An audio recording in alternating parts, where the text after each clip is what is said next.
This is a text message. It's from someone you haven't heard from in 6 months. And contrary to what you might think, they're not reaching out because they miss you. So why do people only contact you when they need something?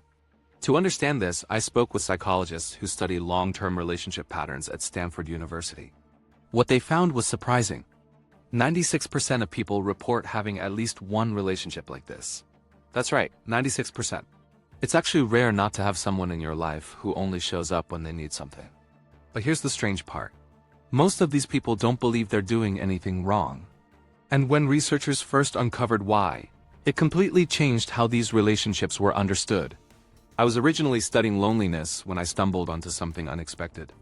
People had dozens, sometimes hundreds of contacts in their phones, yet they still felt deeply isolated. What surprised me most was that many people didn't even realize this pattern was happening to them. Here's what a typical interaction looks like. Someone reaches out, it's been quiet for months. But now they need help. You respond. You show up. You solve the problem.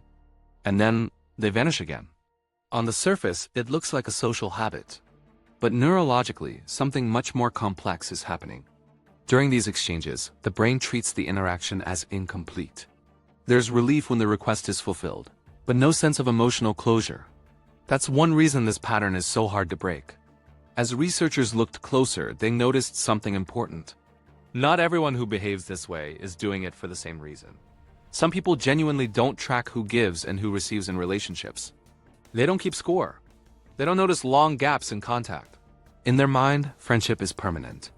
If you helped them years ago, that bond still exists. So reaching out now feels natural to them.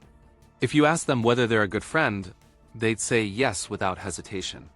To them, being a good friend means being willing to help when asked.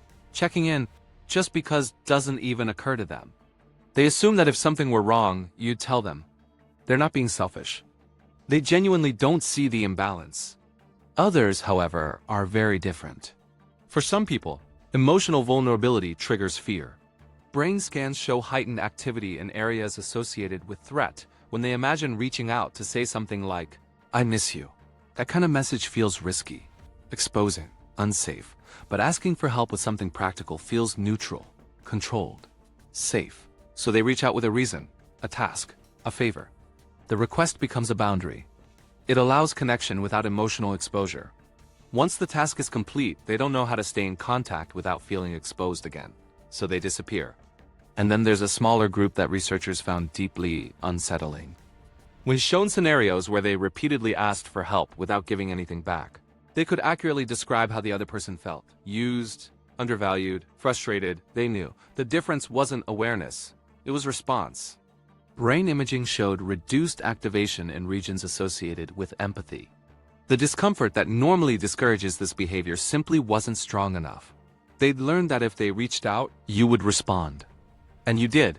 Which brings us to the most uncomfortable part of this conversation. And this is where most people get defensive. One of the biggest misconceptions is that people in this position are just too nice. They're not. Many are engaging in what psychologists call compulsive caregiving. They overfunction in relationships to avoid their own vulnerability. By being the helper, they feel needed, without ever having to ask for anything themselves. It feels safe. It feels controlled. You get to be reliable, dependable, always there, and in exchange, you never have to risk rejection by expressing your own needs. The person asking for favors avoids emotional exposure. You avoid the vulnerability of needing something in return. Together, you avoid real intimacy. And then something else became impossible to ignore. People would complain about a friend who only contacted them for favors. And moments later, they'd casually mention someone they themselves only called when they needed advice.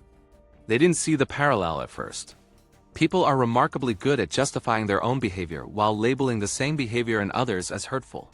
So here's the insight that changes everything. These relationships aren't simple. They're not just about people who use you.